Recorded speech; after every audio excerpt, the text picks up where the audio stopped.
Alright, what's going on, folks? It's been a while since I posted a video. I think it's been about 3 months, actually. But most of that I've been going to work. Other time I had some personal issues, family stuff to take care of. My wife had surgery and stuff I had to deal with, taking care of her. Anyways, I'm back home now. I just got home from work, and we got a race this weekend. It's a local race, and we're gonna try to go to that. So that's what I'm gonna do today, is try to get the car set up for tomorrow. But my truck here is laid down on me while I was going to work. I think the starter cylinder has gone out on it. It's a 96 Ford Ranger. Oh.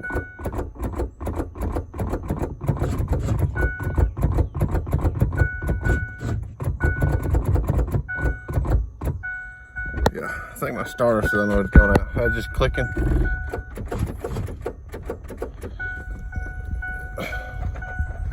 Well, I'll just find out right here. But anyways, that's what today's about, is getting the car and stuff ready. Pop this hood right here right quick.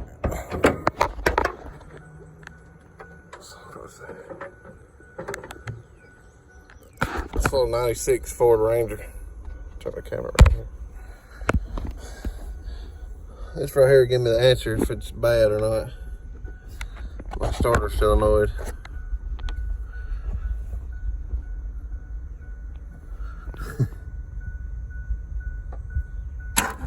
Oh, yep.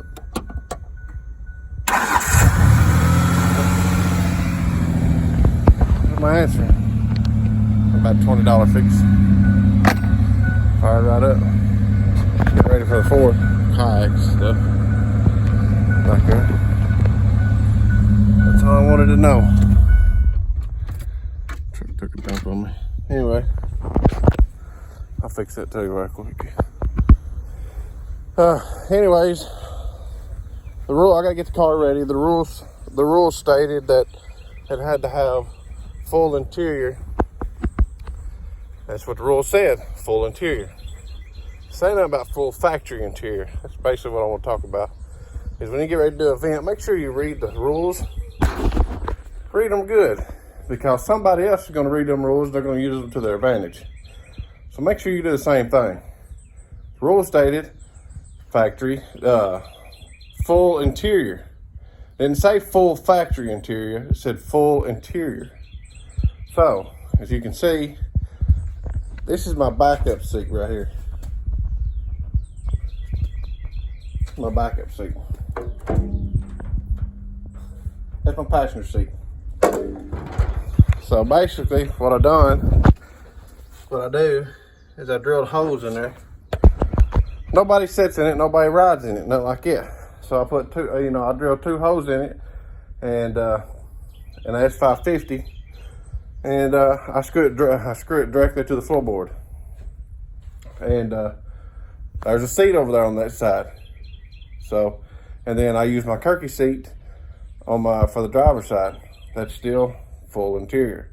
See what I'm saying? But I drop the driver's side is 50 pounds, the passenger side is 50 pounds with the factory seats in it. Doesn't matter if it's leather, doesn't matter if it's cloth, doesn't matter if it's heated, seated, whatever, heated, air, whatever.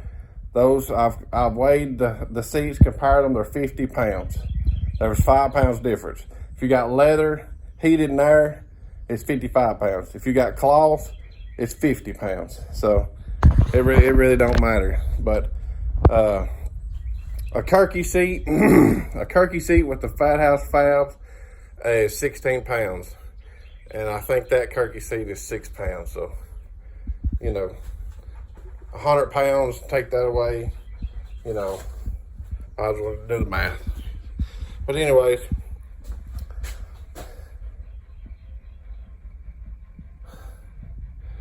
like I said, I just come home from the boat. You love it when people move all your stuff around. Anyways, let's get started. I'm gonna show you a trick that I do. Now, I do this for me and me only. I don't recommend this for nobody else, but it's something that I do. I run a kirkey seat, right? NHRA, if you run a kirkey seat, you must have a roll bar with harnesses, right? I don't have a roll bar. All right. Well, how do you use your seat belt? I use my factory seat belt. All right, when I use my kirkey seat.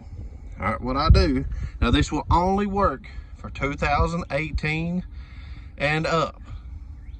2008 will not work for 15 and 15 to 17 will not work.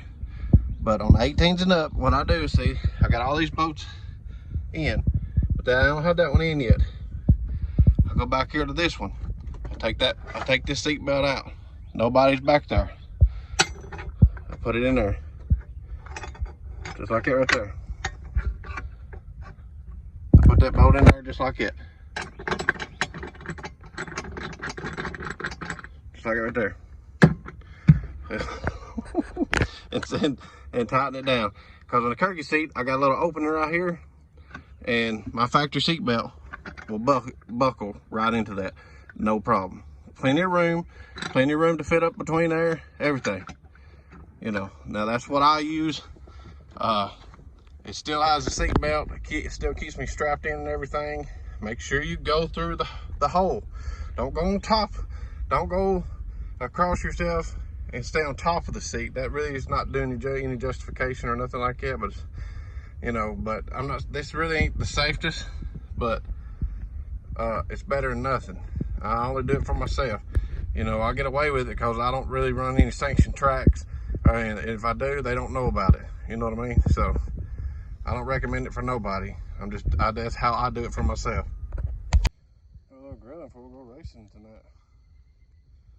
Hopefully, it won't go out first round.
next day, got both cars here.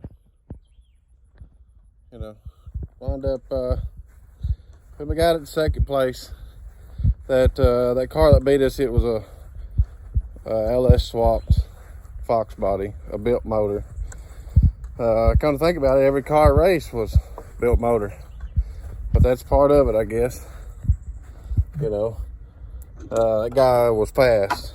Put it this way, he was in an all motor car, and he could have won a power outer class. That's how fast he was. He was quick. And the guy that won the power outer class, I know what that car runs, and that NA car was running faster. So it is what it is. But anyways, things good. We drove the car back home. All is well. Everything. But anyways, I reckon we're finally going to start on my car. We're going to take a vacation to Panama City Beach for a week. And we come back, me and Chris Franks, we're going to start on my car. And I don't know if you've been keeping up. I'm throwing hints here and there in some of the videos, but if you don't know, I'll throw another one in here after this. That's pretty much going to be self-explanatory what we're doing to it. But anyways, still be a manual transmission. We'll catch you later.